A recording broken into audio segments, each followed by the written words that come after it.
Hello friends, welcome again to my YouTube channel learn geography. हम लोग temperature chapter पढ़ रहे हैं क्लाइमेटोलॉजी के अंतर्गत। टेम्परेचर में हम लोगों ने अब तक पढ़ा है कि लैब रेट क्या होते हैं और कितने टाइप्स के होते हैं। तो इस लैब रेट पढ़ने के बाद आज आगे हम लोग पढ़ने वाले हैं इन्वर्जन ऑफ टेम्परेचर, यानी कि तापमान का प्रतिलोमन। तो समझिए कि तापमान का प्रतिलोमन क्या होता है। जब हम लोगों ने नॉर्मल लैब रेट पढ़ा था तो उसमें मैंने बताया था कि इसका लैब रेट का एक टाइप होता है निगेटिव लैब रेट। उसमें क्या होता है कि ऊंचाई के साथ तापमान जो है वो जो घटता है वो घटने के बजाय क्या होता है, बढ़ने लगता है, तो उसको निगेटिव लैब रेट कहते हैं। ठीक है, तो उसी कंडीशन को जो है जब ये कंडीशन डेवलप हो जाती है, यानी कि ऊंचाई के साथ तापमान घटने के बजाय बढ़ने लगती है और ठंडी वायु की परत नीचे और उसके ऊपर गर्म वायु की परत आ जाती है, तो उसको कहते हैं इन्वर्जन ऑफ टेम्परेचर, यानी कि तापमान का प्रतिलोमन, तापमान का व्युत्क्रमण।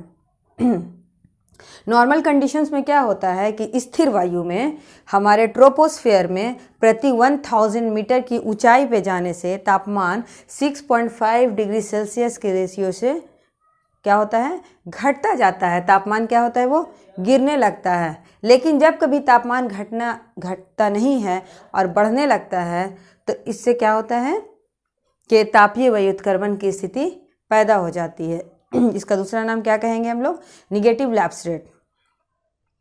तो ये जो होता है इन्वर्जन ऑफ टेम्परेचर, ये सब जगह नहीं होता।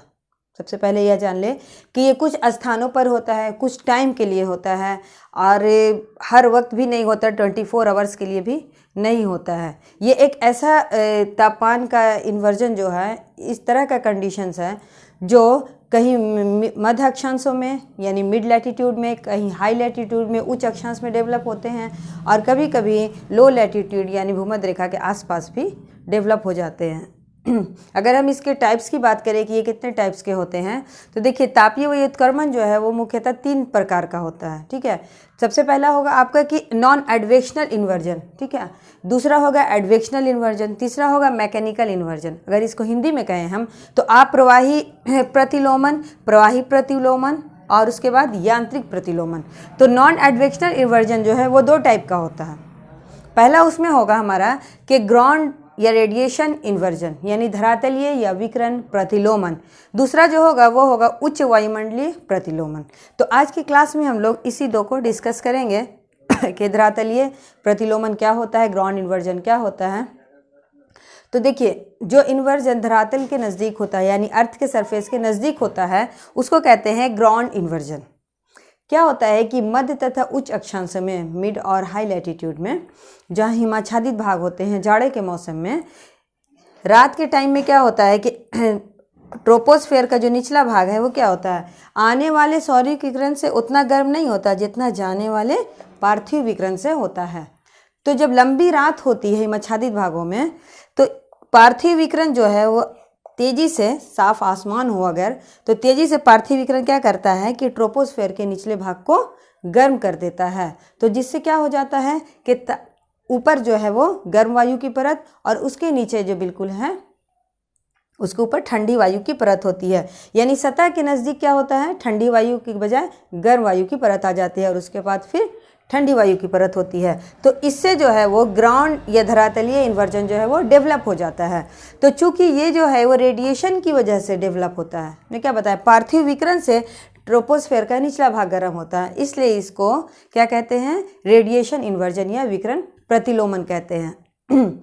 इसके लिए ज़रूरी होता है कि कुछ कंडीशंस वहाँ पर, यानी उसके लिए कुछ फेवरेबल कंडीशन वहाँ पर होना ज़रूरी होता है, कुछ अनुकूलित दशा होती है। तो देखिए, सबसे पहले है कि जाड़े की लंबी रात होनी चाहिए। जब लंबी रात होगी तभी जो है विकिरण धीरे धीरे आसानी से होता रहेगा। अगर छोटी रात होगी तो विकिरण यानी कि ट्रोपोस्फेयर का निचला भाग जो है पार्थिव विकिरण से गर्म होने से पहले ही फिर से ठंडा हो जाएगा। दूसरा है कि स्वच्छ बादल रहित आकाश होना चाहिए। आसमान में बादल नहीं होना चाहिए, बिल्कुल साफ होना चाहिए। धरातल के पास शुष्क वायु होना चाहिए, क्योंकि अगर आर्द्र वायु होगी तो वो क्या करेगी कि जो पार्थिव विकिरण होगा उसको वही सोख लेगी, शुष्क वायु उसको नहीं सोख पाती। शांत और स्थिर वायु होना चाहिए, क्योंकि अगर वायु में हवा में जो अगर मूवमेंट होगा तो क्या होगा, गर्म हवा ठंडी हवा को मिक्सअप कर देगी, जिससे ये कंडीशन डेवलप नहीं हो पाएगा। इसलिए ज़रूरी है कि वायु जो है शांत होना चाहिए और स्टेबल होना चाहिए, स्थिर होना चाहिए। पांचवा है कि हिमाच्छादित धरातल होना चाहिए, धरातलीय भाग जो है वो हिमाच्छादित हो। इस कंडीशन में क्या होता है कि मध्य तथा उच्च अक्षांश में जाड़े के मौसम में रात्रि के समय में ग्राउंड या रेडिएशन इन्वर्जन जो है वो डेवलप हो जाता है। इसको एक दूसरा नाम से भी बुलाया जाता है, यानी इसको कहते हैं ये स्थिर प्रतिलोमन, क्योंकि इसके लिए वायुमंडल जो है वो स्थिर होना चाहिए, है ना, तो इसको स्थिर प्रतिलोमन भी कह के बुलाया जाता है। दूसरा है हमारा अपर एयर इन्वर्जन। ठीक है, अपर एयर इन्वर्जन क्या है? अपर एयर इन्वर्जन जो है वो धरातल से ऊपर ट्रोपोस्फेयर के अब ऊपरी लेयर में क्या होता है, वो डेवलप होता है।